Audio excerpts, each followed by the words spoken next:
الرحمن الرحيم. بسم الله الرحمن الرحيم. Assalamualaikum warahmatullahi wabarakatuh. Alhamdulillah, alhamdulillahirabbil alamin. Allahumma shalli ala Muhammad wa ala ali Muhammad. Kita bersyukur kepada Allah karena begitu banyak nikmat yang Allah berikan kepada kita. Nikmat iman, nikmat Islam, dan juga nikmat sehat. Karena banyak di antara saudara-saudara kita yang tidak bisa merasakan nikmatnya sehat. Ada orang yang banyak uang, tapi makan ini makan itu tambah sakit, jalan sedikit sesak, ngomel dikit tambah parah. Jadi nggak berarti itu uang. Saya pernah ketemu dengan orang seperti itu. Jadi untuk apa dok saya punya uang? Dia sakit gara-gara terlalu sibuk. Dia lupa hak tubuhnya. Dia sibuk mencari maisha, mencari pekerjaan, tetapi dia zalim terhadap dirinya. Jadi akhirnya dia sekarang sibuk mencari kesehatan yang pernah dia dapat, dan uangnya habis juga untuk mendapat kesehatan itu.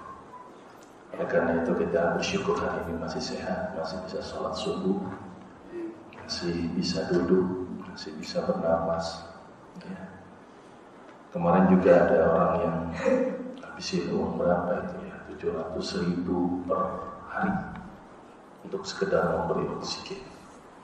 Alhamdulillah kita gratis sekarang dapat oksigen. Jadi kalau sekarang nggak punya duitnya bisa dihitung oksigen 700.000 kali 30 hari 21 juta. Ya. Jadi kita udah termasuk orang yang kaya raya, punya duit 21 juta ya. Dan itu gratis. Mudah-mudahan Allah menambahkan nikmatnya kepada kita semua. Amin. Salawat serta salam kita sampaikan kepada junjungan kita Rasulullah SAW dan juga para keluarganya, para sahabat, para tabi'in, dan juga pengikutnya yang setia. Mudah-mudahan kita selalu istiqomah dalam menjalankan semua sunnah-sunnahnya. Baik, pada kesempatan ini saya akan membicarakan tentang bekal atau al-hijamah, karena ada permintaan dari salah satu jamaah. Baik, ada banyak hadis yang menceritakan tentang bekal. Hadis riwayat Bukhari, salah satunya adalah sebaik-baik pengobatan yang kalian lakukan adalah berbekal. Ada juga hadis yang berbunyi kesembuhan itu terletak pada 3 hal, yaitu meminum madu, berbekal, dan sulutan dengan besi panas. Tapi Rasul tidak mensukai sulutan dengan besi panas. Dan masih banyak lagi riwayat-riwayat yang berhubungan dengan bekal. Ya. Bekal sangat bagus, tapi pada implikasinya menjadi banyak yang kebablasan. Karena berpatokan kepada hadis sebaik-baik pengobatan adalah berbekal, semua penyakit dibekal. Ada yang demam berdarah, wah ini sebaik-baik pengobatan, dibekal, lewat. Ya. Orang kondisinya anemia, kurang darah, gitu ya, dibekal, bunuh diri, gitu ya. Ditambah lagi sekarang bekal mulai masuk ke pasar-pasar untuk tidak ke mall, ya, masuk ke pasar-pasar, di pinggir pasar orang dibekal. Saya bilang Masya Allah, ini mengaplikasikan sesuatu tapi tidak punya dasar yang luar biasa. Jadi ini jadi PR. Bahkan ada lagi bekal yang ngawur, ya, tanpa memperhatikan standarisasi kebersihan atau sterilisasi. Beberapa waktu yang lalu saya kedapatan seorang pasien, kebenaran dia pembekal. Setelah saya periksa ternyata dia menderita penyakit hepatitis. Karena kenapa? Karena dia tidak mengamankan dirinya sendiri. Dia nggak pakai handscoon, nggak pakai masker, nggak pakai kacamata. Jadi ketika dibuka, muncrat itu kemungkinan darah, tertularlah dia menderita penyakit hepatitis. Bahkan ada juga pasien terkena hepatitis, saya bilang hepatitis C lagi. Padahal hepatitis C ini tertular hanya melalui darah. Dari mana? Saya nggak transfusi, tidak. Hubungan seksual juga tidak. Terus dari mana ini? Setelah dia diperintis gitu ya, di runut-runut, ternyata dia sering berbekam. Dan ternyata mungkin kopnya tidak steril. Jadi hati-hati dengan berbekam. Tapi ini sangat luar biasa, disunahkan oleh Rasulullah setiap bulan itu tanggal 17, 19, dan 21 Hijriah. Dan manfaat bekam ini sangat luar biasa. Nah, ini saya harusnya butuh slide ya untuk menampilkan seperti apa bekam, bagaimana patofisiologinya, bagaimana mekanisme kerjanya, supaya jamaah di sini semakin ingin berbekam.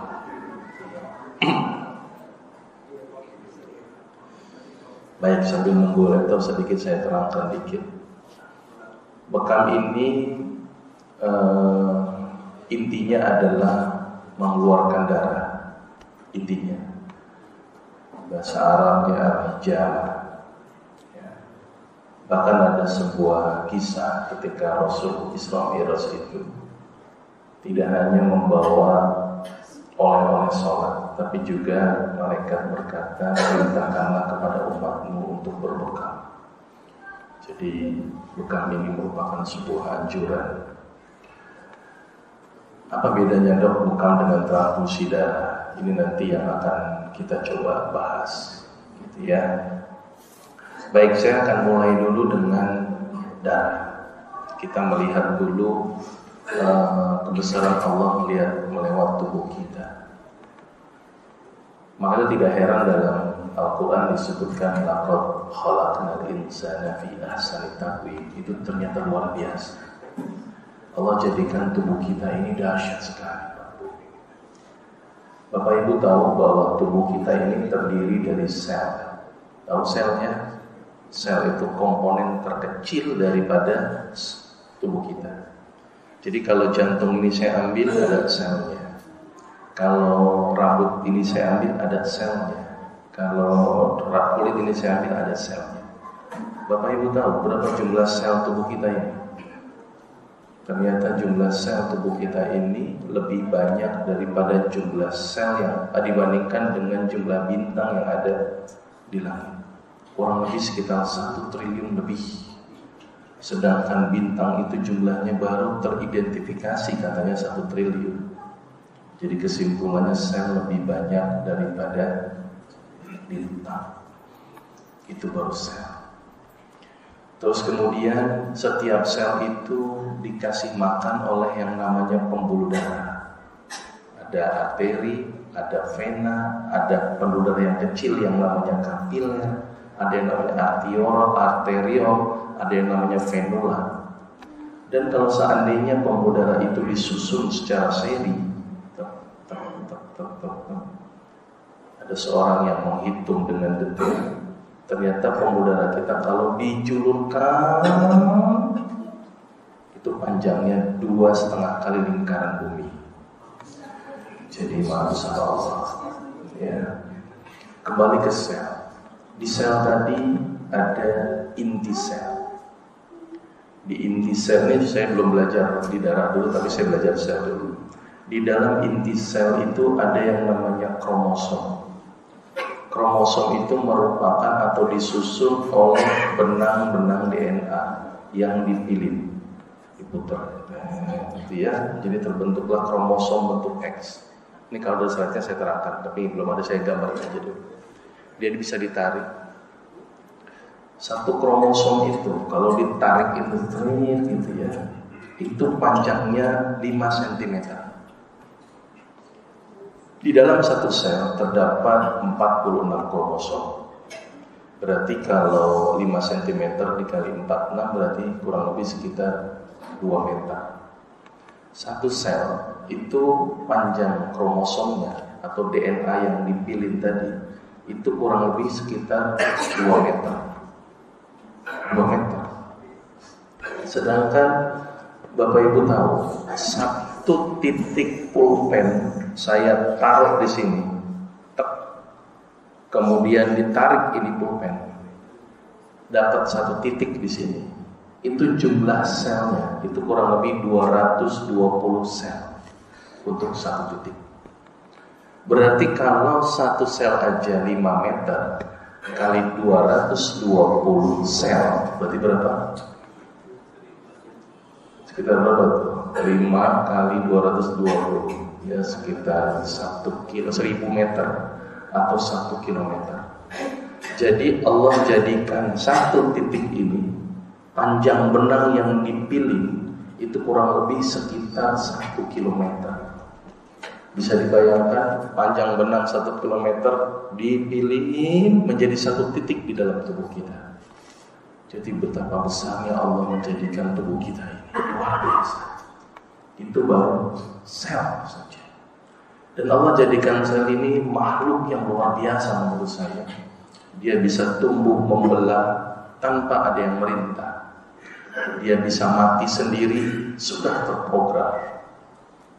Bahkan sel ini sekarang sudah bisa direkayasa. Sudah lebih ngetren lagi ya. Rekayasa ini sudah sampai titik bagaimana cloning ya. Bagaimana bisa menghasilkan manusia tapi tanpa bapak. Ini yang ditentang dalam Islam ya. Kita pernah dulu heboh dengan Doli pernah heboh, tapi sekarang harusnya heboh lagi nih. Benar-benar nih manusia ini hidup. Sekarang sudah berumur 10 tahun ya. Itu dari hasil rekayasa tadi ya. Maka itu kalau Maria mungkin hidupnya pada zaman sekarang gak asing, karena hidupnya zaman dulu maka Maryam dibilang orang gila ya, karena melahirkan anak tanpa bapak. Tapi zaman sekarang ini zaman yang luar biasa. Itu gambaran sedikit sel. Nah, salah satu komponen sel itu adalah darah, yang kita sebut dengan sel darah merah. Tapi ini belum ada ya. Nah, darah itu berwarnanya apa Pak? Merah harus. Tidak ada darah warna biru ya, walaupun dia bergolongan darah biru ya. Nah, darah itu merahnya itu tergantung dengan yang dibawanya. Kita tahu bahwa fungsi darah adalah membawa makanan, disebarkan ke seluruh tubuh. Nanti dari seluruh tubuh bawa sisa makanan, sisa metabolisme, sampah-sampah dibawa gitu. Jadi ketika membawa makanan, dia membawa oksigen, membawa glukosa. Tapi ketika dia balik, dia membawa CO2 dan sisa metabolisme. Ternyata darah yang membawa makanan masuk ke dalam arteri dan membawa metabolisme masuk ke dalam vena. Sampai sini masih dipahami nggak? Nggak ribet ya bahasa saya ya, masih nalar ya. Nah, ketika membawa darah arteri itu membawa darah yang mengandung oksigen, maka darahnya berwarna merah. Tapi ketika dia membawa CO2, darah agak sedikit gelap. Namanya juga CO, karbon dioksida, makanya agak gelap. Maka itu ketika bekam, wah ini bapak darahnya gelap banget, ini berarti bapak darahnya jelek. Nah, ini perlu harus diketahui ilmunya dulu. Wah ternyata merah segar, berarti bagus nih darahnya. Tergantung nanti yang kena ketika sayat atau tusuk itu banyak komponen darah venanya apa komponen darah arterinya. Kalau komponen darah venanya wajar saja warna darahnya agak sedikit gelap. Dan dalam dunia kedokteran tidak ada istilah darah kotor. Ya, adanya darah yang membawa makanan dan darah yang membawa sisa metabolisme. Saya ingatkan itu. Nanti ada istilah darah kotor, darah bersih. Ya, nanti ada darah yang nggak kotor, nggak bersih. Bingung lagi nanti ya. Tapi artinya darah yang membawa sisa metabolisme itu yang disebut sebagai darah kotor. Ya. Allah jadikan darah itu ukurannya 0,007 mm, kecil sekali. Tapi Allah menjadikan kapiler pembuluh darah dengan ukuran 0,007 mm. Berarti sama dong? Iya. Tapi kenapa sel darah merah bisa lewat? Pertanyaannya. Ternyata Allah jadikan sel darah merah itu sesuatu sel yang bisa elastis seperti balon diisi air. Bisa tembus, ada lubang kecil, balon dimasukin, bisa. Karena dia bisa menciut-ciut masuk ke sana. Tapi ternyata daya elastisitas darah tergantung umur. Semakin tua umurnya, semakin tidak elastis. Sedangkan umur darah kurang lebih sekitar 120 hari.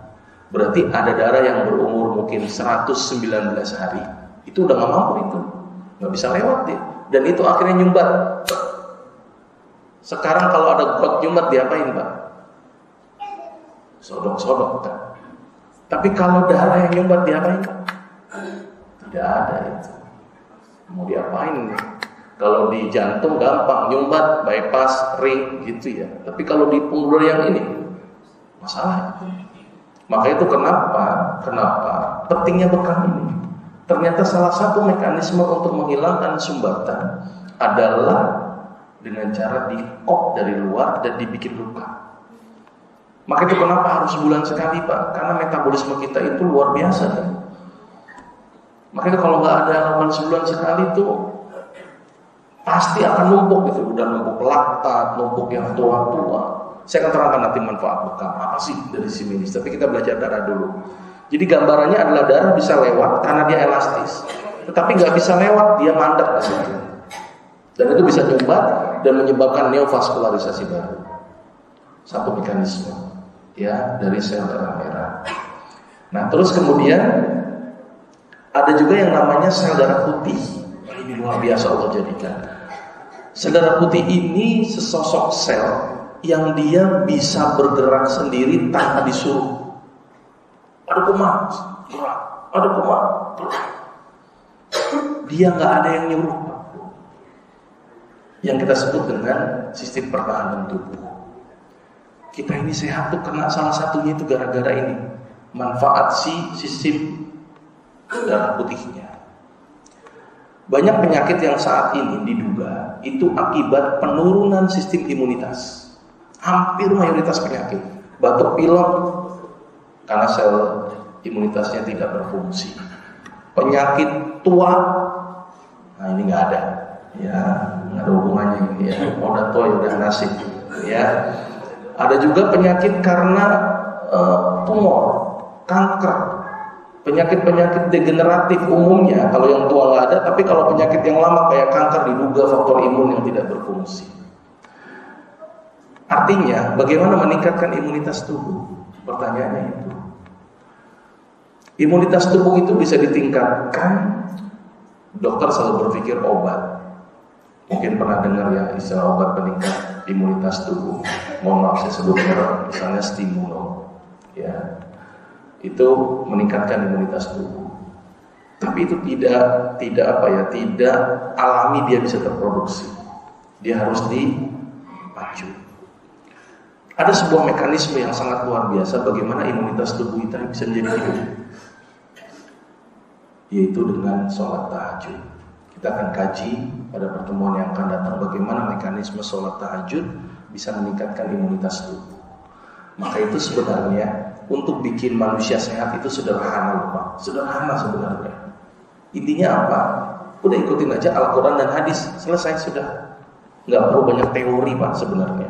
Kan banyak tuh teori-teori tuh. Teori ya, macam-macam lah. Ada teori diet berdasarkan golongan darah. Ada Ada teori dead ala Deddy Corbuzier, ada dia banyak banget teori-teori. Udah teori Allah dan Rasulnya udah luar biasa. Masalahnya kita tidak pernah mengkaji itu aja selesai. Tidak pernah mengkaji itu. Dan ini dianggap tidak penting. Kalau menurut saya penting sekali ini kesehatan. Apalagi kajian kesehatan di masjid-masjid hampir tidak ada ya. Kajiannya ya itu boleh silakan, tapi kesehatan jangan dilupakan. Ya, nikmat yang sering kita lupakan kan kesehatan dan kesempatan, dua ini yang harus diperhatikan. Baik, kembali ke sel darah putih. Sel darah putih ini kalau saya ibaratkan dia sebagai mujahid menurut saya. Karena sel darah putih ini ketika dia keluar dari darah tidak balik lagi Pak, selesai sudah. Maka itu ketika kita lagi pilek, mohon maaf ya ada itu keluar ingus warnanya hijau-hijau, itu salah satunya sel darah putih di sana. Dia masuk keluar dari sel, ketemu dengan bakteri, dimakan, udah diem, dibuang. Dia nggak berharap kembali lagi. Luar biasa dia. Dia punya kaki, namanya pseudopodia, kaki yang bisa bergerak sendiri. Siapa yang menggerakkan dia? Ini masih tanda tanya besar. Dia gerak otomatis karena ada rangsangan bakteri, dia bergerak. Tapi seotomatisnya sesuatu pasti ada yang mencet on off-nya dulu. Inilah faktor Allah yang luar biasa. Maka itu kita bisa sehat itu karena Allah mengurus kita. Coba kalau Allah nggak ngurus kita, aduh repot sekali Pak. Repot. Ini contoh yang sederhana. Bapak Ibu lagi duduk begini. Ketika minum, ada nggak kita nyuruh ginjal untuk kerja? Ayo ginjal, ini saya lagi minum nih, ayo kerja. Nah gitu kan Pak, otomatis. Kita makan sambil ngobrol gitu ya. Ada nggak kita nyuruh usus kita untuk kerja? Ayo usus, kerjalah cepat. Nggak nyuruh kan? Enggak. Kalau seandainya hidup kita disibukkan dengan nyuruh organ-organ kita, wah repot sekali Pak. Lagi duduk, ayo ginjal kerja, ayo usus kerja, ayo jantung jangan berhenti. Lupa sama paru-paru Pak. Nah itu kan repot itu. Jadi ternyata hidup kita ini diurus oleh Allah ternyata Pak. Kita itu tidak disibukkan dengan ngurus organ kita. Maka itu kalau ada orang yang tidak pernah memelihara kesehatan, tidak pernah bersyukur dengan nikmat yang diberikan oleh Allah, aduh kebangetan deh. Ya. Jadi Allah menghadirkan ibadah itu tidak lain karena Allah sayang sama kita Pak. Karena Allah tidak butuh ibadah. Saya ulang berkali-kali ini, Allah tidak butuh ibadah kita. Allah tidak butuh puasa kita, tidak butuh. Semata-mata untuk kepentingan kita. Makanya kalau ada orang yang disuruh sholat nggak mau, disuruh puasa nggak mau, itu sama aja sebenarnya zolim sama dirinya sendiri Pak sebenarnya. Ya, apalagi disuruh bekam nggak mau, aduh padahal itu bagus coba. Saya juga nggak tahu alasannya sederhana. Itu kan tidak ilmiah, tidak scientific base. Siapa? Tesis S2 saya itu tentang bekam. Penelitiannya juga cukup banyak, luar biasa.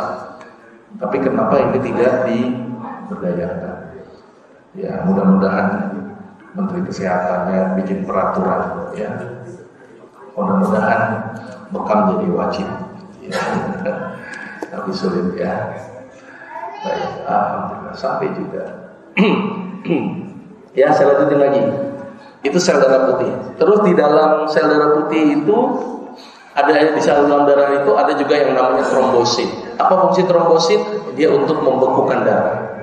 Kalau seandainya tidak ada trombosit, ini darah akan ngalir terus-menerus. Maka itu kenapa trombosit menjadi penting. Salah satu yang kita kenal trombosit kalau kena demam berdarah. Demam berdarah itu terjadi gara-gara apa? Gara-gara trombositnya rendah. Bapak Ibu tahu penyebab demam berdarah apa? Penyebab demam berdarah apa? Ya, nyamuk disalahin. Nyamuk tuh nyari rezeki Pak, Masya Allah. Nyari rezeki sampai dia dibunuh-bunuh, dikejar-kejar. Aduh Masya Allah. Kita untung nyari rezeki kayak begitu ya. Kasihan nyamuk ya. Penyebab demam berdarah bukan nyamuk Pak. Penyebab demam berdarah virus, namanya virus dengue. Nyamuk cuma nempel doang di situ, kebenaran kena sial dia. Udah gitu aja sebenarnya. Cuma dia ngambil darah, pas darahnya mengandung virus, udah jadi disalahin, dibunuh, dibasmi, disemprot. Sebenarnya kan yang salah siapanya kalau begitu? Emang nyamuk yang salah Pak? Enggak salah, itu nyamuk Pak. Siapa yang salah Pak? Virusnya? Enggak. Yang salah itu diri kita ternyata. Kenapa? Imunitas tubuh kita yang enggak bagus, sehingga virus itu bisa tumbuh. Kenapa tidak bagus? Pertama, bisa jadi dia kurang rajin ibadah. Tahajud nggak pernah bisa gitu ya. Puasa boro-boro, bekam nggak dijalankan, bisa karena itu. Atau bisa jadi ibadahnya rajin, tapi makanannya tidak halal, tidak thayyib. Karena banyak makanan mungkin halal, tapi tidak thayyib. Nah, thayyib ini penting ini. Ya, maka itu kenapa digandeng itu halalan thayyiban, karena aspek ini cukup penting.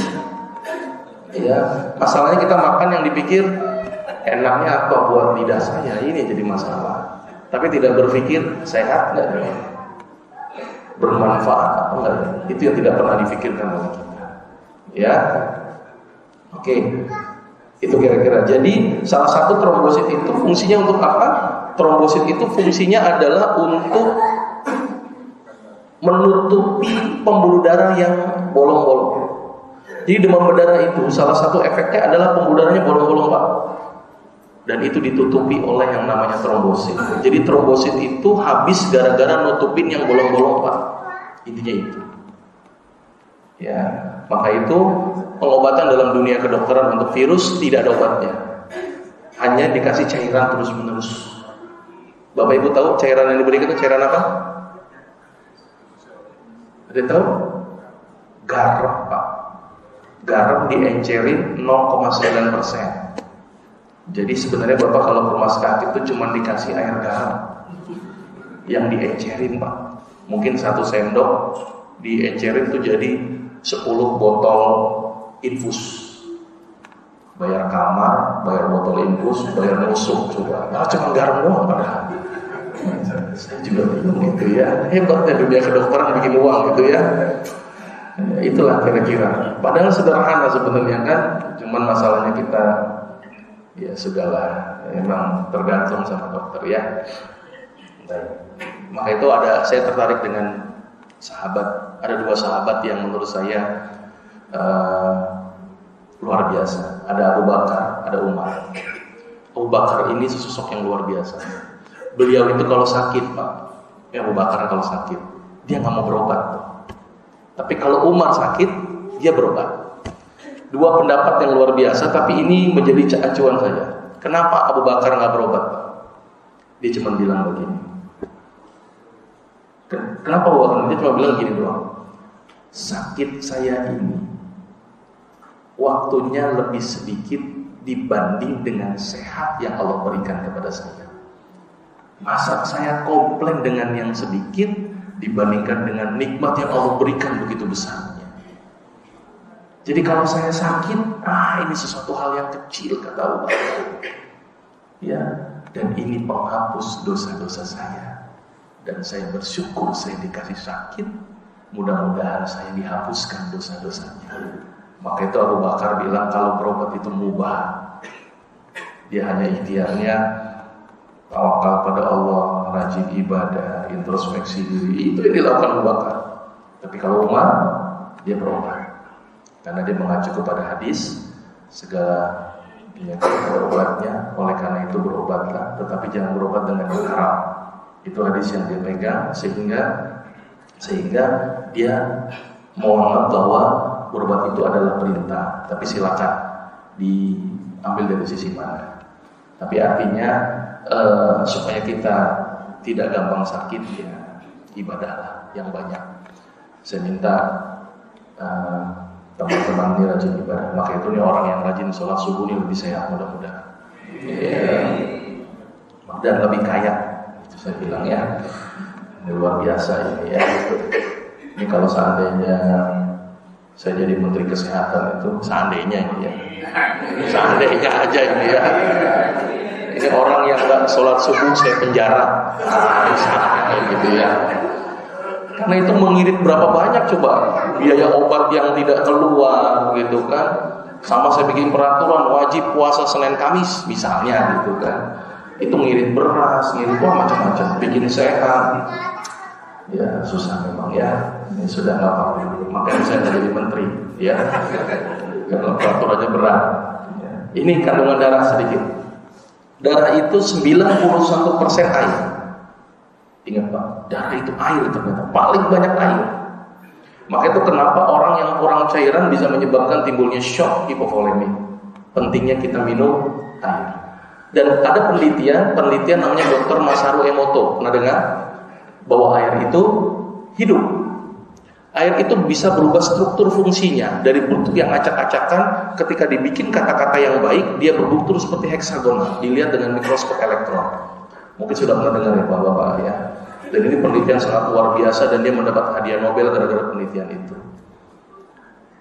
Tapi ketika dibikin kata-kata buruk, disebutkan dengan tulisan yang buruk saja, air berubah menjadi struktur yang kacau balau. Maka itu dia muter keliling dunia untuk mensurvei yang namanya air itu. Dan ternyata air yang baik itu adalah air yang selalu dibacakan doa-doa yang baik, selalu diberikan kata-kata yang baik. Sedangkan tubuh kita mayoritas terdiri dari air. Jadi kalau kita pengen sehat, berilah kata-kata yang baik, berilah ucapan-ucapan yang baik, bergaul dengan orang-orang yang baik. Itu syaratnya. Ya, bergaul dengan orang-orang yang soleh itu lebih sehat. Bergaul dengan orang-orang yang berkata baik itu jauh lebih sehat. Maka itu hati-hatilah dalam bertutur kata. Ya, maka itu kenapa pentingnya air minum. Jangan ditaruh di tempat-tempat yang banyak tutur kata buruknya. Tapi menurut saya air yang paling bagus itu di sini, di kajian ini. Ya, jadi kalau ada air ini taruh di depan masing-masing. Itu luar biasa itu airnya. Ya, jangan minum air ditaruh di samping TV-nya dangdutan terus Pak. Dari situ itu ya. Sudah itu jangan itu ya, itu rusak biasanya ya. Ini berdasarkan penelitian Dr. Masaru Emoto, penelitiannya begitu. Maka itu air ini penting Pak. Air ini cukup penting. Ya, karena komponen terbesar dari tubuh kita itu air. Ya, maka itu Islam ini agama yang selalu berkutik dengan air. Arasnya Allah air. Ya, bahkan Allah juga bilang segala sesuatu yang hidup dibuat dari air. Ya kan? Air ini cukup penting ternyata. Islam ini mengajarkan air luar biasa. Jadi agama-agama lain nggak ada. Mau meninggal, air. Habis berhubungan, air. Wudu sehari 5 kali, air. Wah, luar biasa itu Islam mengajarkan. Padahal di Makkah dulu gurun pasir, tapi banyak sekali air yang diberikan. Sudah selesai tentang air. Ada protein namanya albumin. Ini yang mempertahankan kondisi darah kita ini nggak bengkak-bengkak. Jadi bapak ini nggak bengkak-bengkak ini gara-gara albuminnya ada. Maka itu ada orang yang bengkak gara-gara albuminnya habis. Dan bapak tahu infus albumin berapa? 2,5 juta. Itu berapa tahun yang lalu untuk sekali infus. Cuman ukuran kecil. Saya juga bingung, mahal banget. Padahal penelitian, ini jelas penelitian. Ada makanan yang bisa mempertahankan albuminnya itu apa? Ikan gabus. Tapi kenapa kok dokter nggak ngeresepin ikan gabus ini? Ya, ternyata tukang ikan yang laku nanti ini ya. Tapi ternyata luar biasa ngobatin pasien yang orang-orang hipoalbumin yang bengkak-bengkak hanya dengan ikan gabus bagus. Bahkan diteliti oleh profesor dari Makassar, ya, dan dia bikin produk juga, ya, bikin produk yang intinya adalah ekstrak dari ikan gabus. Namanya, saya sebut merek, mohon maaf, Pujimin. Dia namanya Prof Puji. Ya, dia meneliti tentang efektivitas ekstrak ikan gabus untuk kasus hipoalbuminemia. Gitu ya, jadi ini cukup penting. Ya, albumin ini cukup penting. Ya. Terus ada mineral, kemudian ada bahan-bahan organik seperti glukosa, lemak. Maka itu ketika dibekam, itu darah yang keluar, maka seluruh komponen ini akan keluar. Maka itu diperhatikan ada namanya kontraindikasi bekam. Bekam apa yang boleh, mana yang tidak boleh, saya sampaikan nanti nih. Ini saya terangkan dulu komponen-komponen darah. Ya, jadi kalau dibekam, glukosa keluar. Dibekam, asam urat keluar. Dibekam, urium kreatinin keluar. Dibekam, albumin keluar. Maka itu orang-orang yang hipoalbumin dibekam, bunuh diri, tambah bengkak. Ya, maka ini penting. Mungkin ini sudah menjalankan bekam semua, tapi kadang-kadang dasarnya ini yang tidak tahu. apa manfaatnya, apa yang terjadi, apa efeknya. Gitu ya. Ini darah tadi, kalau diambil darah terus diputar darahnya, itu akan terpisah menjadi dua seperti ini. Ya, ada yang plasma, ada yang komponen darah. Ya, ini darah kalau dipotong keluar seperti ini. Nah, ini sel darah merah tadi sudah saya sampaikan, ini sel darah putih sudah saya sampaikan, ini juga sudah, ini plasma, ini jantung dulu. Biar tahu. Bapak tahu jantung di mana letaknya? Masih ingat kemarin? Kiri. Jantung organ manusia ini cukup unik lagi nih. Saya tuh melihat kebesaran Allah sangat luar biasa dari organ aja, nggak usah muluk-muluk. Ya, organ jantung ini Allah jadikan itu sebuah otot, di mana otot ini itu ternyata otot luring. Otot dibagi jadi dua secara umum gambaran besar. Yang pertama otot polos, yang kedua otot luring. Otot polos itu adalah otot yang geraknya tidak sadar, sedangkan otot luring adalah otot yang geraknya sadar. Contoh otot luring nih, saya gerak ini, mulut saya bergerak, itu otot luring sadar. Tapi otot polos, otot yang tidak sadar. Contohnya apa? Ini usus, itu otot polos, itu tidak sadar, dia gerak. Terus kemudian saluran kencing, pembuluh darah, itu ada otot-ototnya, tapi dia otomatis geraknya. Itu ya. Nah, ternyata Allah jadikan jantung satu-satunya otot yang merupakan otot luring, tetapi tidak sadar. Nah, ini unik lagi nih. Kenapa Allah jadikan itu? Karena tahu ini manusia akan berbuat zalim. Bayangin coba, Allah tuh sudah prepare kita loh Pak. Dahsyatnya Allah menciptakan kita dengan prepare. Karena tahu nih akan berbuat zalim. Bahkan malaikat aja tahu kan sebelum diciptakan manusia, ini akan buat zalim ini manusia ini. Allah begitu sayangnya dengan kita. Tapi dari sayangnya Allah ini kadang-kadang kita zalimnya kebablasan Pak. Ini jadi masalah. Jantung Allah jadikan otot luring, tujuannya apa? Biar kalau bengkak jantungnya dia bisa bengkak. Jantungnya masalah bengkak. Kalau dia otot polos jebol gitu Pak. Maka itu kita bersyukur sama Allah dijadikan dalam bentuk otot luring. Ternyata organ-organ yang diciptakan Allah ini semuanya dengan prepare. Termasuk contohnya ginjal. Bapak tahu kebutuhan ginjal untuk satu manusia hanya butuh berapa?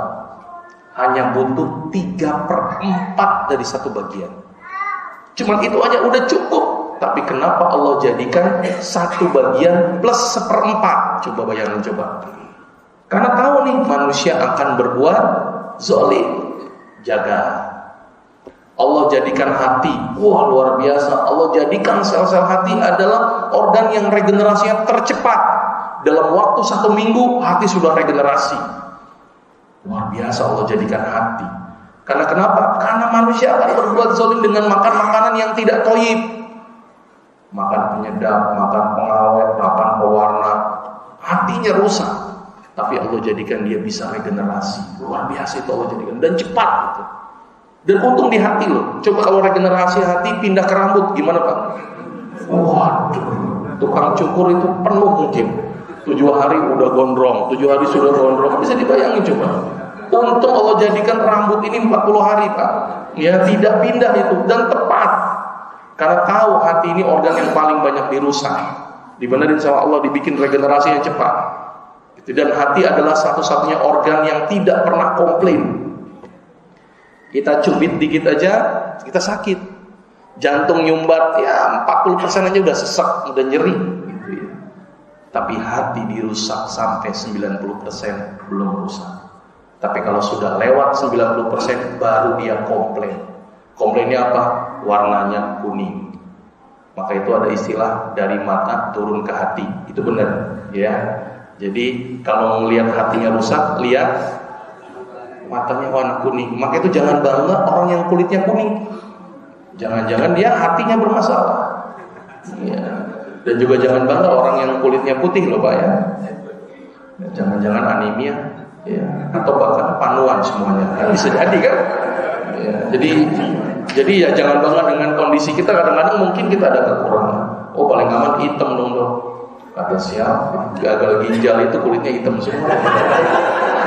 Jadi yang paling aman itu ya sawo matang aja lah ya, jangan sawo busuk ya.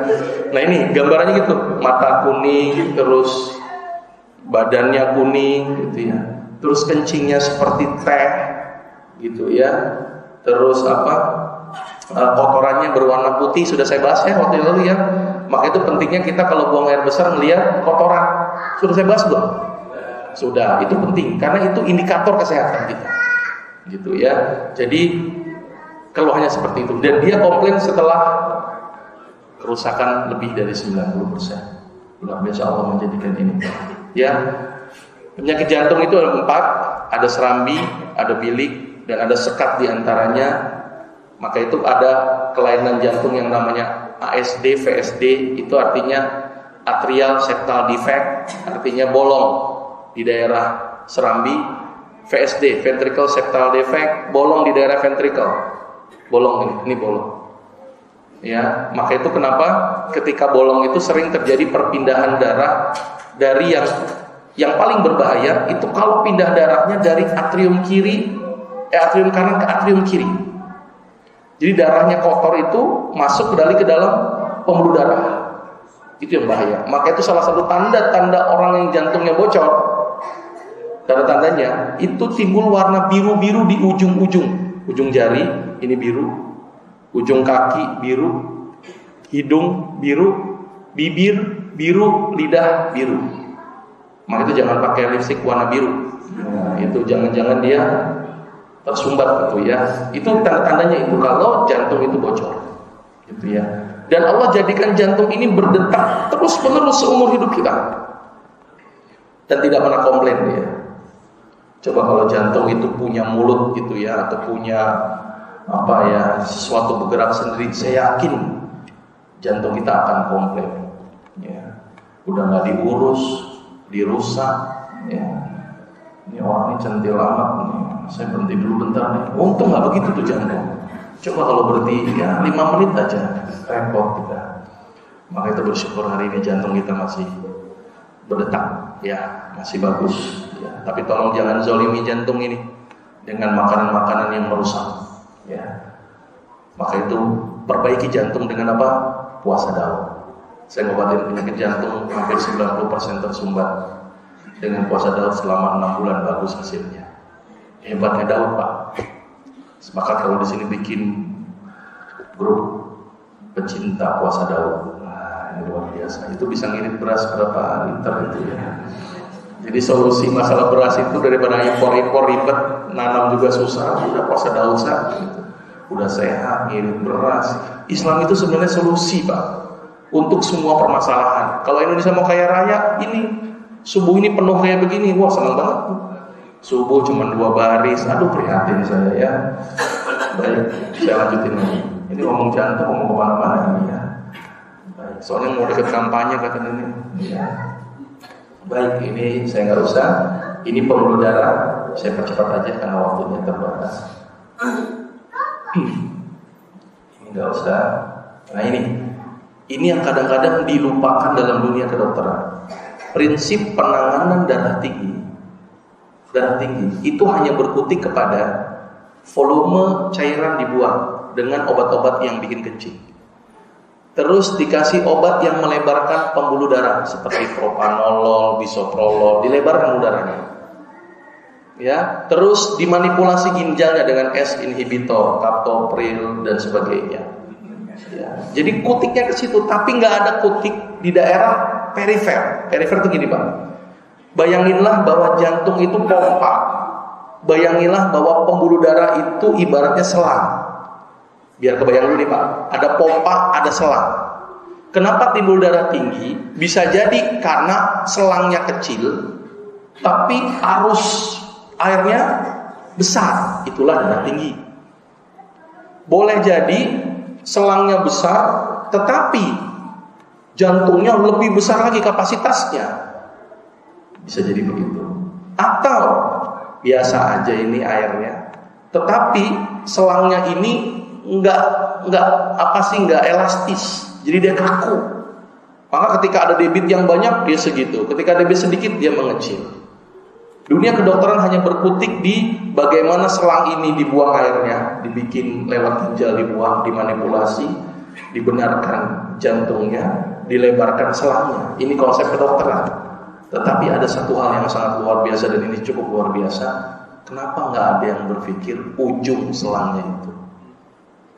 Sebesar debit apapun misalnya, maka kalau ujung selangnya dibuka selebar-lebarnya, kira-kira gimana? Maka akan terurai. Maka itu ada istilah dalam bahasa kedokteran namanya resistensi vaskuler, tahanan pembuluh darah tepi, ditahan.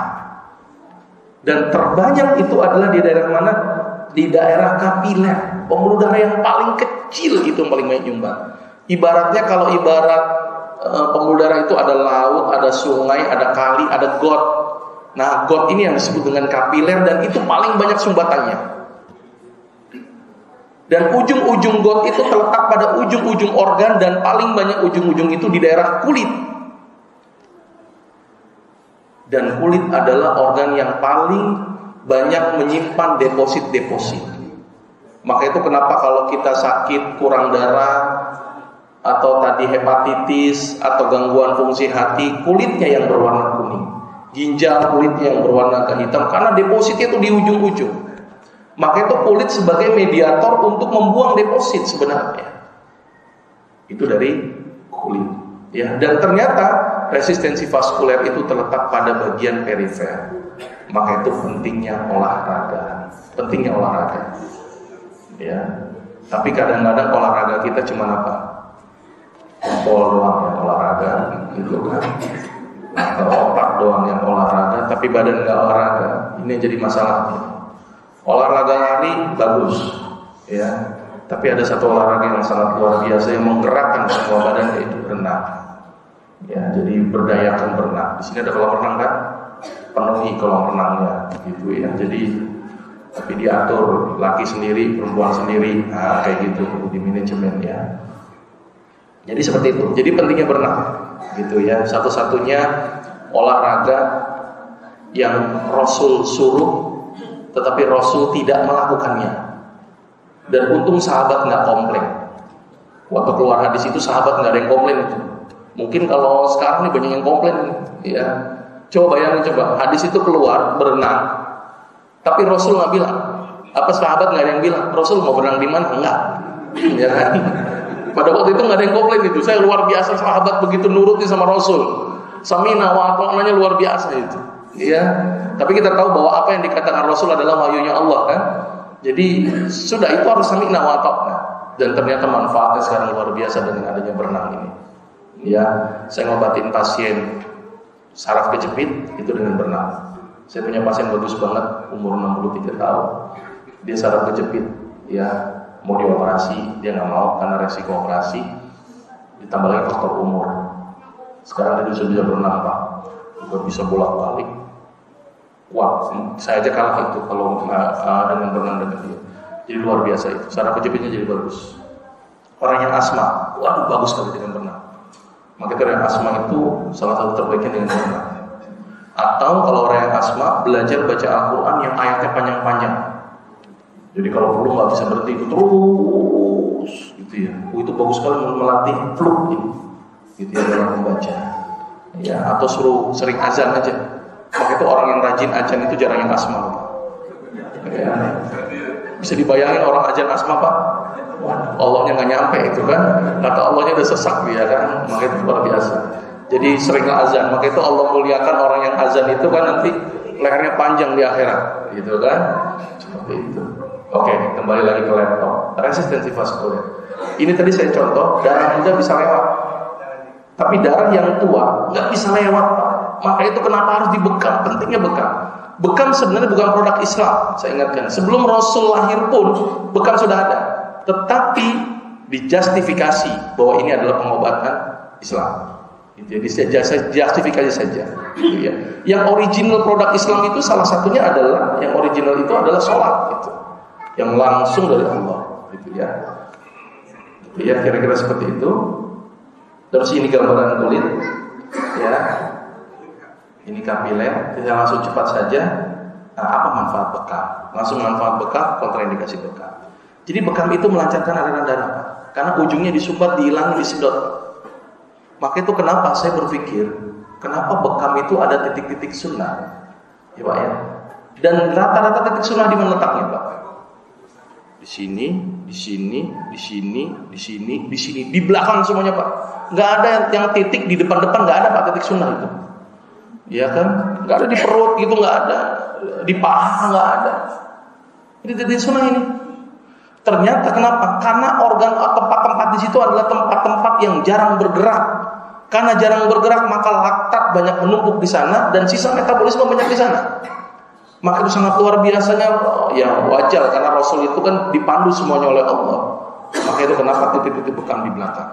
Saya bukan a priori dengan ustadz-ustadz lain yang punya titik-titik tertentu, kan banyak tuh titik berdasarkan ustadz A, titik berdasarkan ustadz B, titik berdasarkan ustadz C. Kalau saya titiknya sunnah saja cukup sudah. Ya, bekam dilakukan sebulan sekali.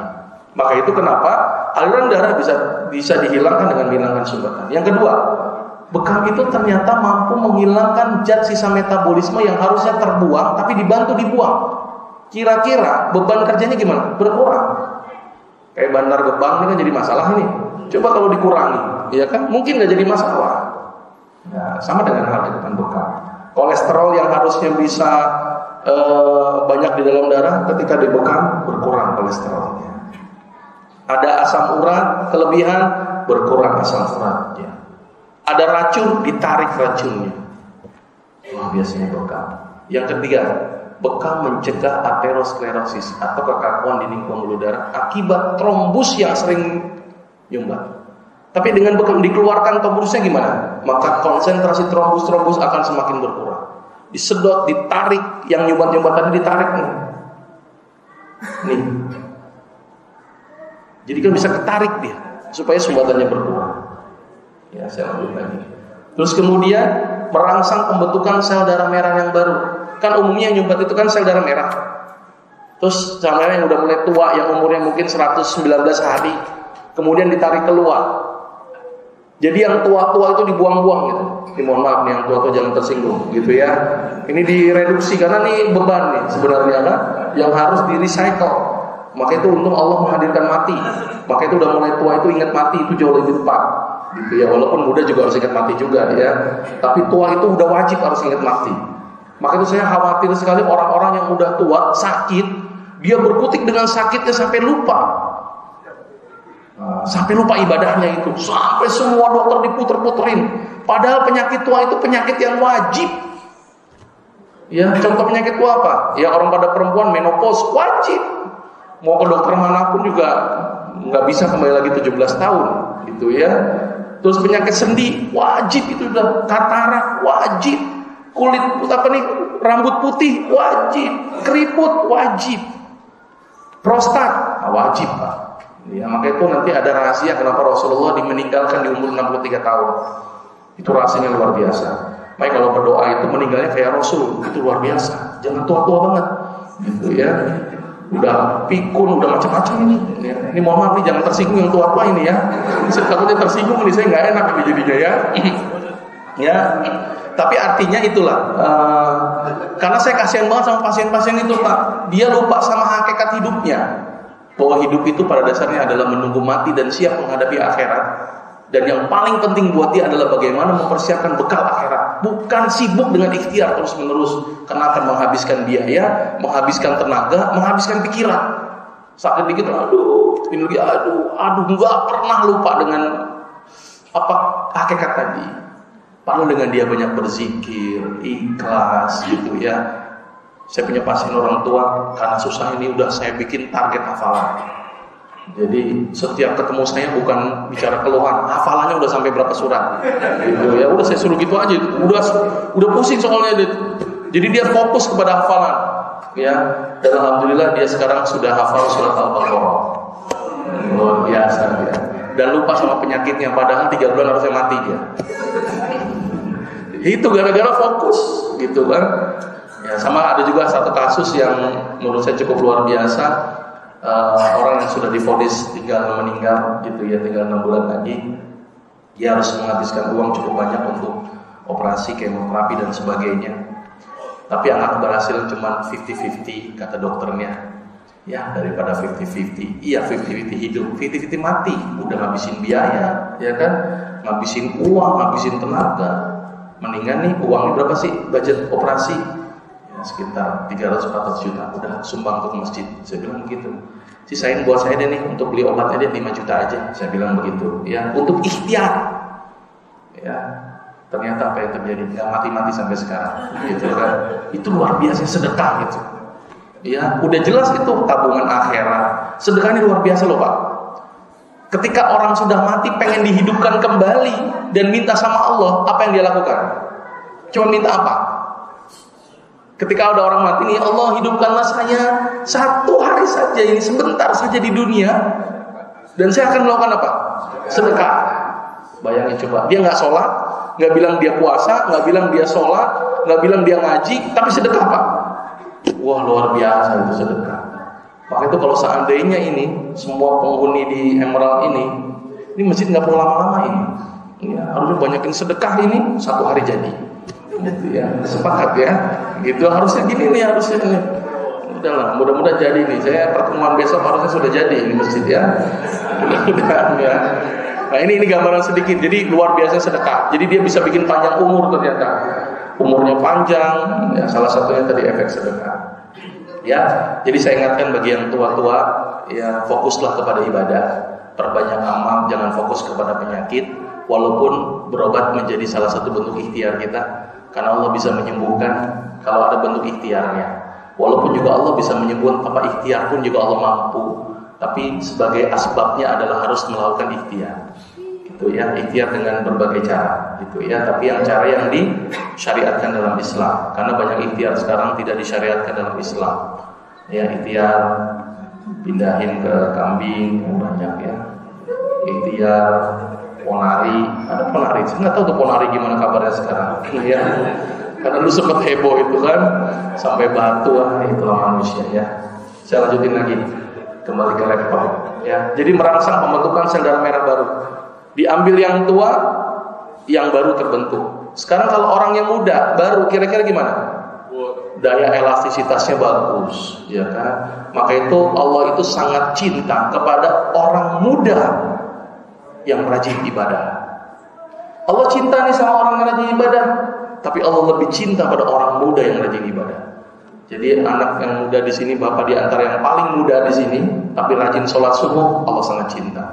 Kalau orang udah tua rajin sholat subuh ya wajar lah, gitu kan. Tapi kalau udah masih muda rajin sholat subuh itu luar biasa sebenarnya. Jadi beruntung yang orang-orang muda ya, ini sangat luar biasa. Enggak? Jadi ngomong tua lagi saya dia. Mohon maaf nih yang udah tua ya. Gitu ya. Terus kemudian merangsang sumsum tulang. Jadi sumsum tulang terangsang lagi tuh. Karena yang muda-muda terproduksi, dia produksi lagi aktif ya. Terus kemudian karena yang masuk tuh darah muda, maka penyampaian makanannya itu jadi lebih optimal. Maka itu orang yang rajin bekam, itu biasanya nggak gampang ngantuk Pak. Ya, kajian subuh ini nggak ada yang ngantuk. Berarti kalau ada yang ngantuk, berarti harus bekam ini harusnya ini ya. Karena sirkulasi darahnya nggak bagus ini ya. Ya nggak apa-apa ngantuk karena belum biasa ya. Nanti kalau udah biasa juga nggak ngantuk. Ya. Terus kemudian ini mohon maaf jangan tersinggung yang ngantuk ya. Terusin aja ya. Terus kemudian limpa berkurang nih. Darah yang seharusnya tadi di metabolisme, di recycle di limpa, tapi sudah di recycle oleh bekam, maka beban kerja limpa menjadi berkurang. Maka itu kenapa limpa fungsinya untuk apa? Salah satunya membunuh kuman, memproduksi merecycle darah. Sekarang kalau darah sudah di recycle, maka fungsi yang lainnya menjadi lebih efektif. Maka itu orang yang berbekam imunitas tubuhnya bagus. Rutinkan berbekam. Ya, mencegah timbulnya kanker, meningkatkan beberapa senyawa kimia seperti prostaglandin, propoxan, ekotrion dan prostacyclin.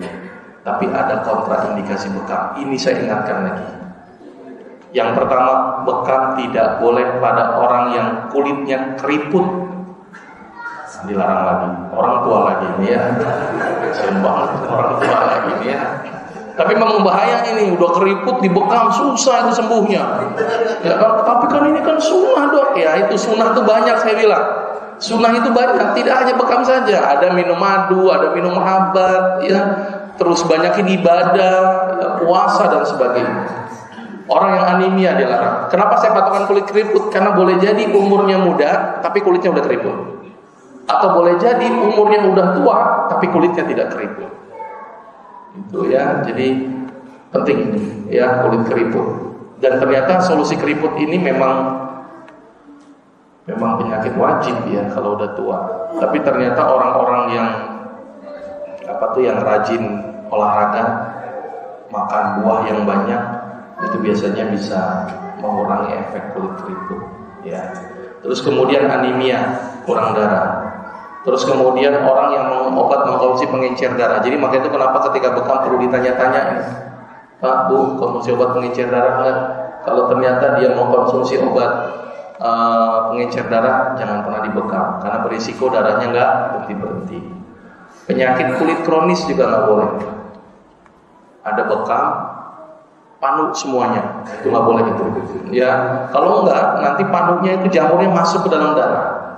Maka itu bekam itu harus dalam kondisi yang ini yang sehat kulitnya. Ya, jadi penyakit panu sebaiknya dihindari. Tapi sekarang udah jarang lah penyakit panu ya. Penyakitnya keren, jantung, kanker gitu ya. Orang zaman dulu itu sibuknya tadi tuh panu, koreng, kadas, kurat, itu dulu penyakit lama itu lah. Hampir saya ketika praktek tuh, jarang banget lah, yang panuan jarang banget, ya. Paling kadasan cukup banyak itu ya, ada di selangkang-selangkang itu paling sering itu ya, karena mungkin tidak bersih. Ya makanya itu pentingnya sirkulasi di daerah hati buat wanita ini penting juga, buat laki-laki juga penting. Maka itu memang paling bagus pakai sarung tuh. Sarung tuh bagus juga. Orang zaman dulu tuh mungkin sehat-sehat, anaknya banyak-banyak tuh salah satunya gara-gara sarung gitu. Kan sudah saya sampaikan pertemuan yang lalu pentingnya sarung ya kan. Jadi biar memperbaiki sirkulasi di daerah vital ya. Jadi penyakit kulit kronis nggak boleh. DM dengan neuropati, walaupun dia bisa menurunkan gula, tapi ketika sudah terjadi neuropati masalah. Contoh, misalnya Pak, bekam, saya kakinya ujungnya kesemutan, tiba-tiba kakinya dibekam, timbul gangren Pak. Makanya tidak boleh DM dengan neuropati, karena berisiko jadi luka yang tidak sembuh-sembuh. Walaupun bekam bisa menurunkan tensi, tapi ketika tensinya lagi tinggi sekali, jangan coba-coba. Bisa menyebabkan stroke mendadak, karena dia ketika ditusuk akan naik dulu sedikit tensinya. Ya. Darah rendah ini juga hati-hati. Hipotensi atau darah rendah, jadi harus waspada. Kelainan darah, hemofili, kanker darah, itu tolong ditanya. Udem anasarka, bengkak Pak. Jadi bengkak-bengkak badannya. Ini Pak bekam, saya bengkak-bengkak, tolong dibekam. Air yang keluar Pak, nggak darah. Ya, jadi tolong diperhatikan. Kelainan pembuluh darah, terus kemudian trombosit yang rendah. Makanya itu kenapa demam berdarah jangan pernah dibekam gitu ya. Ini beberapa kontraindikasi pada bekam. Maka itu kenapa pentingnya memperhatikan aspek kontraindikasi. Baik, mungkin saya jawab aja ya. Masih ada waktu 15 menit. Itu yang bisa saya sampaikan. Silakan kalau ada yang bertanya. Kalau nggak ada saya pulang. Oh ada ternyata ya. Silakan. Siapa duluan? Silakan. Padahal mau pakai ini enggak? Mau pakai itu boleh silakan.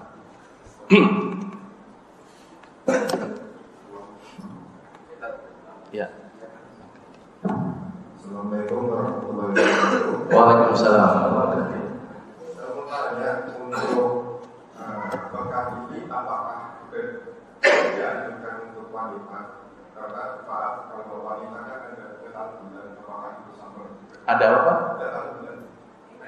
Oh, kok ketanggul. Sama dengan melancarkan peredaran darah semacam itu. Terus yang kedua, apakah kita rajin dengan donor darah itu juga sama dengan melakukan bekam? Terus yang ketiga, sekarang lagi tren itu terapi lintah. Apakah itu mirip dengan bekam? Karena ada juga untuk kesehatan jantung itu menggunakan lintah tidak. terapi dulu. Iya, baik.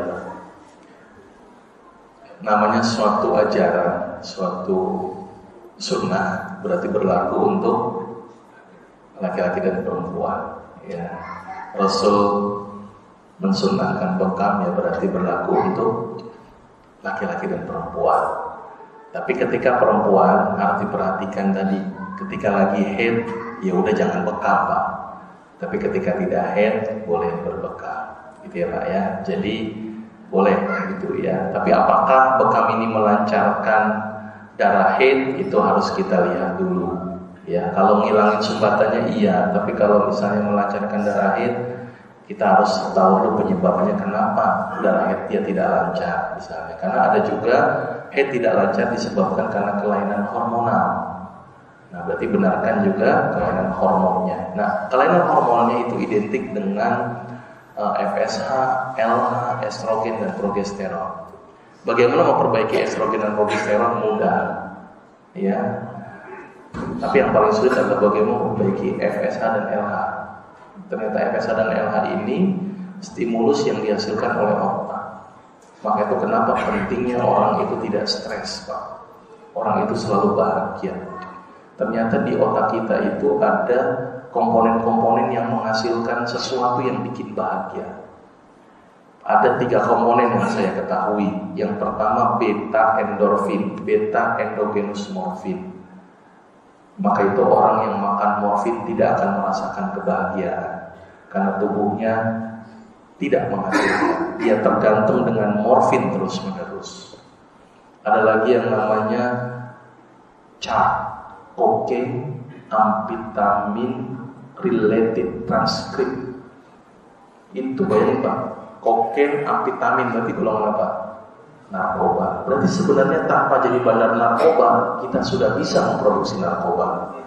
Maka itu kenapa kita bahagia itu ketika itu hanya aktif. Itu ya. Terus kemudian ada namanya POMC, pro-opiomelanocortin, golongan opioid. Jadi kesimpulannya adalah kita bisa rajin atau bisa menyebabkan kebahagiaan diri kita, gitu ya, ketika pikiran kita menjadi sehat. Dan salah satu yang menyehatkan pikiran adalah hormon-hormon ini akan teraktivasi ketika leptin akan muncul. Ya, salah satunya dengan apa? Puasa. Puasa itu bagus. Kedua apa? Tahajud. Makanya saya tekankan 2 ibadah ini sangat luar biasa nih. Puasa tahajud. Orang sudah melakukan ini itu sudah separuh sehat. Ya, pikirannya juga lagi lebih sehat. Makanya kalau pikirannya sehat, maka semuanya akan sehat. Gitu ya Pak ya, itu kalau bicara kelainan hormon. Tapi intinya bekam juga direkomendasikan buat wanita selama kontraindikasinya tidak ada. Kalau ada kontraindikasi di anemia ya dilarang. Gitu ya Pak ya. Oke, itu yang pertama. Pertanyaan yang kedua, apa bedanya bekam dengan donor darah? Donor darah nggak ada sunahnya, gitu ya. Bekam ada sunahnya, ada aspek ibadah, gitu ya. Manfaat bekam sama donor darah ada yang sama, ada yang beda. Kalau bekam diambil di darah vena, transfusi kan diambil di darah vena. Jadi bukan di daerah yang nyumbat-nyumbat. Tapi kalau bekam diambil di daerah yang nyumbat-nyumbat, maka itu bekam melancarkan aliran darah, tapi transfusi darah tidak melancarkan aliran darah. Karena yang diambil darahnya di vena itu umumnya darah-darah yang bisa muda, bisa tua. Tapi kalau yang bekam umumnya darah-darah tua yang diambil, gitu ya. Terus kemudian transfusi darah itu bagus juga karena dia akan merangsang sistem sumsum tulang karena akan memproduksi darah. Bagus. Ya, tapi bekam bekerja dari 2 sisi. Jadi kalau Bapak memilih donor darah atau berbekam, dari sisi lebih banyak manfaat dan menjalankan sunnah, ya berbekam. Tapi kalau kita ingin menolong manusia atau kemanusiaan, ya boleh dengan transfusi darah, donor darah. Atau dikombinasi, silahkan saja. Mungkin bulan ini saya nggak bekam dulu, saya mau donor darah. Karena donor darah itu boleh donor lagi setelah 3 bulan. Ya, berarti kalau Bapak donor darah berarti nggak boleh berbekam selama 3 bulan. Karena resiko. Kalau nggak dari Bapak habis. Udah donor, udah bekam, saking semangatnya itu orang mati. Ya, sunnah ini, ya kan? Saya donor juga. Waduh, ini semangat nolong orang tinggi, sunnah tinggi, jadi kebablasan. Jadi harus waspada juga Pak antara donor dan bekam, gitu ya. Sama-sama baik, tapi ini jauh lebih baik, gitu ya. Tapi tergantung tujuannya seperti apa. Kalau bekam itu lebih banyak kepada aspek diri. Ya, kalau donor kan lebih banyak kepada aspek maslahat buat orang lain. Ya, sama-sama bagus, tapi harus diperhatikan ya, aspek manfaat dan tidak manfaat. Tapi donor yang paling bagus adalah donor dari keluarga terdekat. Itu paling bagus. Saya masih agak sedikit untuk masalah donor ini, karena memang gini. Kalau orang terdekat itu tidak menimbulkan efek reaksi. Tapi kalau orang yang jauh itu masih berisiko untuk menimbulkan efek reaksi. Makanya kalau misalnya ada keluarga kita butuh darah itu, kalau memang ada, itu mendingan langsung, itu jauh lebih bagus. Ya, kalau jauh, karena sekarang banyak juga pusat-pusat donor yang dikhawatirkan tidak pas untuk menseleksi penyakit-penyakit. Jadi harus diwaspadai saja, gitu ya. Terus masalah bekam dengan lintah, silakan saja ya. Malah Rasul pada waktu itu pakai tanduk Pak, gitu ya, nggak pakai kop ya. Artinya ini kreativitas masing-masing silakan. Tapi dengan lintah harus diwaspadai. Dia mengandung zat pengencer darah, ya. Dia mengandung zat yang bisa darah menjadi encer. Maka itu untuk orang-orang yang berdarahan harus waspada. Ketika untuk jantung bagus Pak, karena jantung biasanya umumnya darahnya kental, dia perlu diencerkan. Tapi ya jangan di lidah lah, repot gitu ya. Yang lain-lain aja lah Pak ya. Ya artinya ya kan dia mengandung fibrinokinase. Jadi dia menghancurkan benang-benang fibrin itu ya dengan enzimnya. Ya, kayak itu di tempat yang lain lah, di punggung kayak gimana. Silakan, itu tidak ada larangan. Tapi yang saya ingatkan adalah darah bekas lintahnya ini. Jangan dilepas gitu aja itu. Itu bisa menularkan penyakit. Gitu ya. Itu yang harus diwaspadai gitu ya. Saya takutnya Bapak pakai lintah yang bekas orang lain itu aja. Bikin lapar dipakai lagi, bikin lapar pakai lagi. Aduh, nanti jadi kena penyakit. Itu yang saya khawatirkan saja. Gitu. Tapi kalau secara umum enzim yang dihasilkan itu mampu mengencerkan darah. Gitu ya. Hati-hati memilih bekam lintah kalau pada bukan orang yang memperhatikan aspek sterilisasi dan keamanan. Sekarang banyak kok dokter yang menggunakan lintah sebagai anti darah kental. Itu banyak menggunakannya. Salah satu dokter di Lampung, ya, dia menggunakan lintah untuk pengobatannya, ya, dan dia beternak lintah, dan dia memperhatikan aspek tadi daur ulang lintah dan sebagainya. Gitu ya Pak ya. Baik. Ada lagi silakan Pak. Silakan Pak. Iya. Assalamualaikum warahmatullahi wabarakatuh. Assalamualaikum. Apa manfaatnya bekam di kepala? Ada beberapa kali saya akan untuk kepalanya saya kalau agak kurang percaya diri ya kalau kepala ya. Kira apa masalahnya? Secara umum tadi manfaat bekam tadi. Ini secara umum nih. Tapi memang ada beberapa titik yang secara khusus. Karena Rasul pernah ketika pusing itu dibekam. Ketika pusing Rasul dibekam. Bekamnya di daerah kepala. Ya, tapi hati-hati nih bekam kepala ini harus yang profesional ya. Kalau enggak masalah. Apalagi kalau bekam di sini harus botak di sini. Siap-siap mentalnya botak kan. Kadang-kadang kita botak dikit aja nggak pede ya. Ya jadi hati-hati. Tapi artinya kalau saya pusing saya nggak sampai botakin ini. Saya ambil di daerah sini. Ini aman Pak. Daerah sini baru nggak aman. Ya bunuh diri kalau di sini nggak boleh. Di sini. Sini di daerah tonjolan ini servikal, ya sama di daerah pundak. Paling itu saja Pak. Bapak nggak harus itu aman kok. Diutik-utik juga aman kok. Yang penting jumlah cc darahnya aja. Dan lihat kontraindikasinya saja. Secara manfaat dia mampu melancarkan aliran darah ke otak. Mungkin loh ada sumbatan di daerah sini, ya kan? Mungkin karena lemak, karena kolesterol, kemudian dikop di sini ditarik. Kira-kira gimana prosentase lemak dan sebagainya? Pasti berkurang. Ketika ada yang nyumbat-nyumbat disedot semuanya, kira-kira gimana? Lancar. Makanya kenapa ketika saya pusing, obat yang saya lakukan apa? Pijat kepala, ya sama istri, tolong dong keribatin gitu, kerimbat, terus bekam, terus kerok. Nah, itu obat favorit saya itu ya. Kerok udah saya sampaikan kan manfaat kerok. Udah perasaan ya.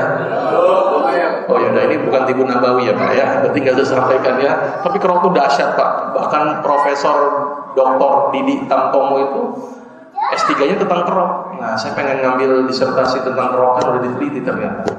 Jadi cari yang lain. Ya itu obat saya itu kerok, terus pijat sama bekam. Ya, dan kalaupun saya sakit, saya usahakan cara-cara alami dulu. Karena saya seorang dokter yang setiap hari menerima penyakit. Maka itu jangan banyak bergaul dengan dokter. Itu bisa nular juga itu. Ya.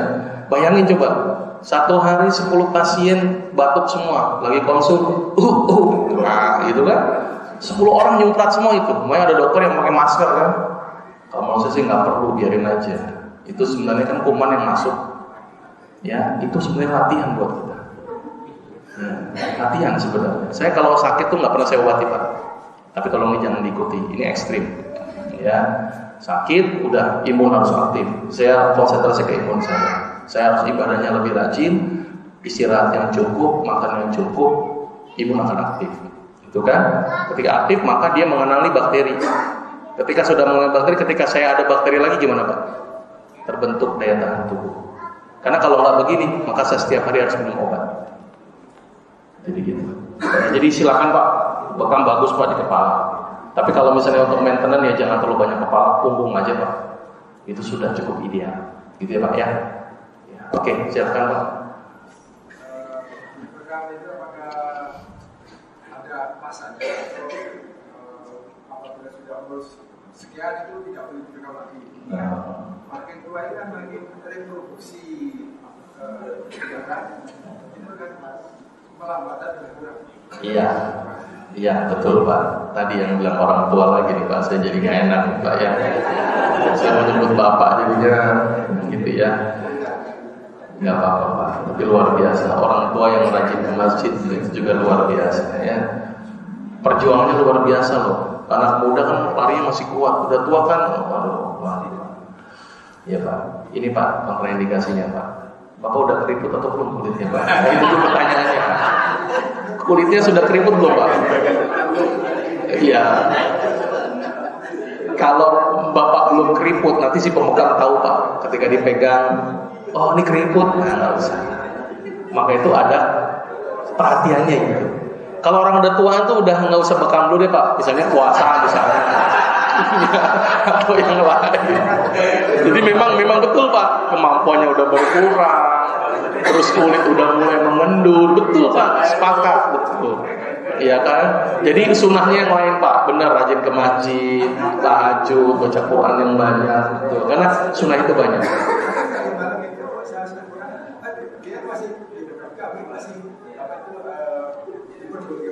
Ya boleh, berarti Bapak belum keriput. Nah, itu aja Pak. Karena ada juga orang umur tua tapi kulitnya masih bagus Pak. Ada Pak. Apalagi yang tukang pacul tuh Pak. Udah tua aja kulitnya masih bagus Pak. Gitu ya, luar biasa itu Pak. Jadi silakan, tapi jumlah titiknya betul Pak, jangan terlalu banyak. Karena daya reproduksi darahnya juga dia melambat, betul. Ya paling 3, 4 atau 5 lah maksimal.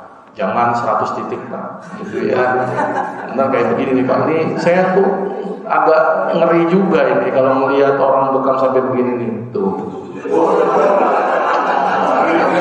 Mentang-mentang sunnah nih begini nih jadi. Ya contohnya begitulah, itu janganlah, itu kebangetan lah, ya. Jelas ya Pak ya, boleh Pak dibekam tapi jumlah titiknya benar diperhatikan, gitu ya Pak ya. Sebulan sekali atau untuk Bapak ya 3 bulan sekali nggak apa-apa lah, gitu ya Pak ya. Baik, Bapak berapa umurnya berapa Pak? 6, 8, 9. Oh masih muda Pak ya. Baik. Ada lagi yang bertanya? Silakan. Mungkin saya di luar materi ini, tapi ada pembatasan lain. Assalamualaikum. Waalaikumsalam. Pertanyaan saya, di luar materi kita ada pembatasan yang namanya rupiah. Apakah rupiah ini sama dengan sesat kali, jadi pengobatan diri sendiri. Di dunia meditasi itu diri sendiri, tapi dikaitkan dengan rajin subuh, hajud, atau kaitannya dengan pengobatan diri sendiri. Karena saya baca, ketika membaca, saya pernah ngobrol dengan seorang ibu. Ada dia baca bismillah pada air ini. Saya baca, penglihatan dia air itu bercahaya, bergerak sangat bagus. Saya punya keyakinan ada juga mengatakan ketika kita mau bismillah itu ada kelompok apa ya? Gelombang yang bergerak katanya. Jadi apakah ruqyah itu seperti itu? Bismillah, apa sih artinya bismillah? Hanya Allah Maha Pengasih. Tapi kenapa dia bilang bismillah? Memberikan kekuatan pada manusia. Orang mengatakan itu tidak ada gelombang, ada energi yang dipancarkan dari kekuatan Allah. Biasanya dunia meditasi akan gampang saja. Itu ya. Jadi akal dia seperti itu. Selain saya bertanya tentang juga masalah dekompresi atau chamber, terapi chamber itu bagaimana? Baik, ketika itu orang menyelam, tahan, keluar lagi. Karena itu menginginkan masalah pembuluh-pembuluh menjadi masalah. Iya, baik. Iya, di dalam Islam pun juga ada ruqyah, tapi ruqyah yang syar'iyah, bukan yang syirkiyah. Karena banyak sekali ruqyah yang syirik. Jadi ruqyah yang dicontohkan oleh Rasul itu insyaallah tidak masalah. Artinya ruqyah ini bagus, apalagi banyak kasus-kasus sekarang ini yang berhubungan dengan jin. Beberapa bulan yang lalu saya kedapatan seorang yang cukup aneh ya. Saya lihat pemeriksaan fisik gak ada masalah, kemudian saya ronsen. Ternyata di sininya ada 2 paku. Saya raba-raba nggak ada, tapi kok ronsen ada, itu yang bikin saya bingung. Sampai sekarang saya nggak ketemu jawabannya. Di periksa ini nggak ada, tapi di ronsen ada pakunya. Kemarin juga ada yang di sini tangan besi panjang segini. Saya bilang, waduh, ini ruqyah gimana? Karena ada beberapa kasus yang memang ada hubungannya dengan jin. Nah, kebenaran saya di rumah itu juga dikenal sebagai pengusir jin, gitu ya. Jadi kalau udah nggak mempan ke saya, gitu ya. Tapi saya kebanyakan nggak pakai baca-bacaan lah ya. Saya hanya pikir tingkat kesadaran jin itu bisa masuk ketika orang-orang yang gampang bengong, gampang punya pikiran kayak gitu. Itu gampang sekali masuk. Makanya salah satu terapi jin yang saya berikan itu salah satunya dengan bikin dia sadar terus-terusan. Oh, dia udah sadar, udah jin itu nggak bisa mengendalikan dia. Salah satunya tadi saya bikin berdarah di ujung-ujung jari jempolnya, keluarin darah sebanyak. Kalau dia sadar terus sakit meronta-ronta itu. Nah, ke saat itulah jin biasanya sulit untuk mengendalikan dia. Maka itu kalau yang lain pakai bacaan, sedangkan bacaan itu tergantung apa ya? Jin itu pinter, Pak. Jin itu pinter membodohi kita, ngelabuin kita. Dan bahkan yang mengajarkan ayat kursi aja kan juga jin kan, kalau lihat ceritanya. Ya, jadi artinya tingkat keimanan kita diperbaiki, terus bikin dia selalu sadar, conscious. Jadi harus apa ya? Dia sadar gitu. Itu salah satunya. Jadi boleh saja Pak di ruqyah ketika ada indikasi. Jangan minta-minta di ruqyah kalau tidak ada indikasi. Dan dalam dunia kedokteran itu diakui. Salah satunya Dokter Sagiran di mana tuh di Jogja ya. Beliau banyak juga tuh pasien-pasien yang ternyata harus di ruqyah. Ya, jadi sepakat dengan itu. Masalah tadi energi dan sebagainya tadi sudah saya sampaikan bahwa air itu hidup. Ketika dibacakan ayat-ayat baik, maka dia membentuk struktur heksagonal yang luar biasa. Maka itu kenapa ada bacaan Bismillahirrahmanirrahim kemudian diminum sah-sah saja, gitu ya. Bahkan ada yang sebuah kisah orang meruqyah dengan Al-Fatihah akibat tergigit kalajengking ya, dan sembuh, dan dia dapat domba, dapat hadiah. dan itu tidak dipermasalahkan oleh Rasulullah. Jadi silakan, tapi ruqyah yang syariah. Di dalam Islam tidak ada istilah meditasi. Yang ada adalah zikrullah, zikir kepada Allah, ya. Jadi mengingat Allah. Meditasi itu tidak cuma hanya diam ngosongin diri, itu tidak ada di dalam Islam, gitu ya. Adanya zikrullah, zikir kepada Allah, gitu ya Pak ya. Terus tadi pertanyaan kedua tentang chamber tadi ya, dengan rendam lama, ya. Maka itu salah satu terapi berenang itu apa Pak? Menahan nafas, ya. Menahan nafas. Itu memang membantu mengembangkan paru-paru. Kalau itu dilakukan dengan menyelam lama terus muncul, ya boleh-boleh saja. Kalau memang tidak bertentangan dengan syariat. Tapi artinya berenang sudah bagus kok. Ya, tapi itu dilakukan boleh. Malah tadi saya kalau mengombinasi orang yang asma itu, saya suruh baca Quran yang ayatnya panjang, kan dia nggak berhenti nafas tuh Pak. Terus dilatih. Itu juga melatih fluknya paru nih, gitu ya. Atau berenang, udah nggak usah napas-napas aja sampai berapa kali itu, nanti baru napas gitu. Itu juga melatih Pak. Ya, tapi boleh saja dilakukan dengan cara berendam, silakan. Itu tidak bertentangan dengan agama kok Pak. Tapi jangan sampai menzalimi diri sendiri sampai biru-biru baru naik-naik. Nah itu zalim takutnya. Gitu ya Pak ya. Baik, udah cukup kali ya? Atau terakhir ada? Sudah cukup ya? Mudah-mudahan bermanfaat. Kita lanjutkan pada pertemuan yang akan datang. Dan mohon maaf kalau ada kata-kata yang salah. Saya akhiri. Assalamualaikum warahmatullahi wabarakatuh. Alhamdulillahi Rabbil Alamin.